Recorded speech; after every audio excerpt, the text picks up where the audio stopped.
what does your sharpshooting look like? Like you kill this guy. Do you like arc the shot over? Do you like trick shot and like bounce it off the ceiling? What is? Yeah, I mean, I think like, oh yeah, wait, JP, you fucking wait.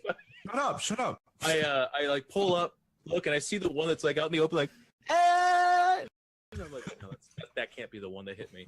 And I see like the wall, like maybe like one of its eyes poking over, and I whisper, "Not good enough." And I take a shot, and it's gonna bounce off the wall to the left. Simple geometry. Yeah, absolutely. I'm a sharpshooter, man. I can do whatever I want. I can cut heads off with rapiers. You know, that seems a little bit. Let's not go that far. I think it is just an angular shot where I just kind of it winds around and just.